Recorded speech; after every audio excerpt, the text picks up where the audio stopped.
بسم اللہ الرحمن الرحیم۔ میں سورۃ الرعد کی آیت نمبر 4 کا مطالعہ کر رہا تھا،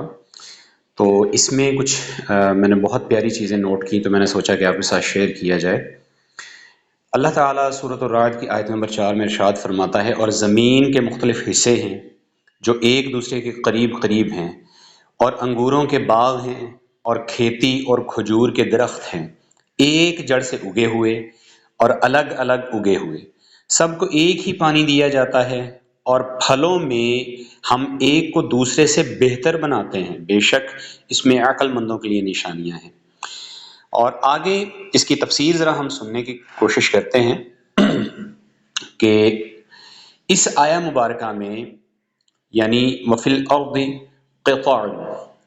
اس ابتدائی حصے میں،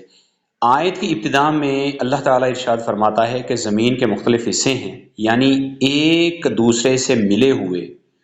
ان میں سے کوئی قابل زراعت ہے، کوئی ناقابل زراعت ہے، کوئی پتھریلا ہے، کوئی رتیلا ہے۔ اس کے بعد ایک منفرد انداز میں قدرت الہی کا بیان فرمایا گیا کہ ایک ہی پانی اور ایک ہی زمین سے قریب قریب ہونے کے باوجود اللہ عز و جل مختلف رنگ،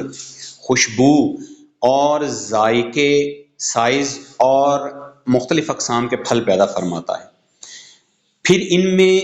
ہر ایک میں اللہ عز و جل کی قدرت کی نشانیاں موجود ہیں کہ ایک ہی درخت پر اگنے والے پھل جو ہیں وہ کوئی چھوٹا ہے، کوئی بڑا ہے، کوئی میٹھا ہے تو کوئی کھٹا ہے۔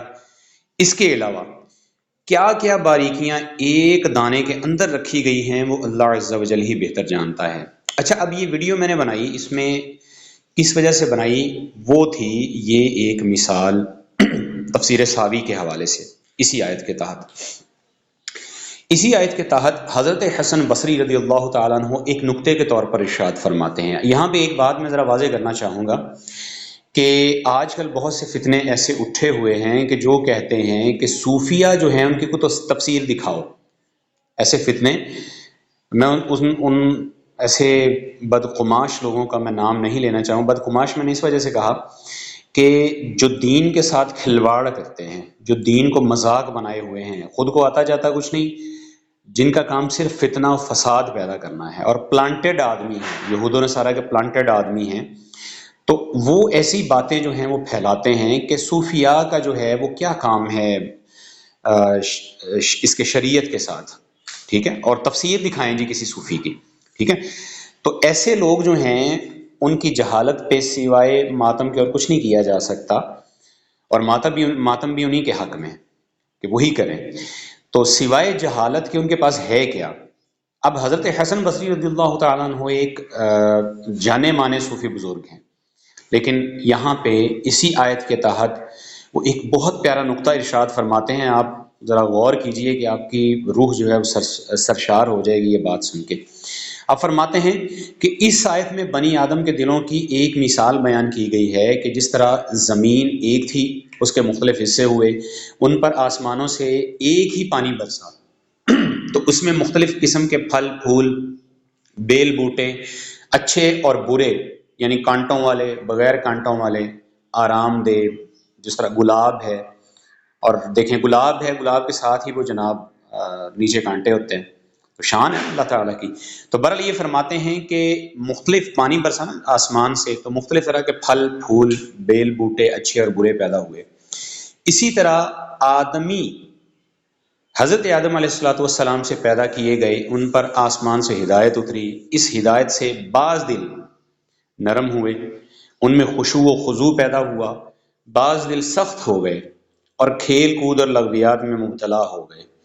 تو جس طرح زمین کے حصے اپنے پھول پھل میں مختلف ہیں، اسی طرح انسانی دل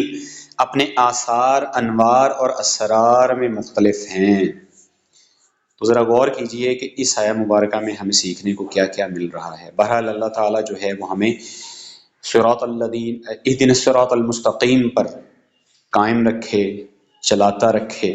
اور صراط الذین انعمت علیہم غیر المغضوب علیہم ولا الضالین، اس میں سے ہمیں اپنے انعام یافتہ بندوں کے رستے پہ چلاتے ہوئے انہی میں رکھے، انہی کے ساتھ ہمارا حشر فرمائے، اور جن پر اس کا غضب ہوا، جن پر اس کا عذاب ہوا، اس سے اللہ تعالی ہمیں محفوظ رکھے، اور ایک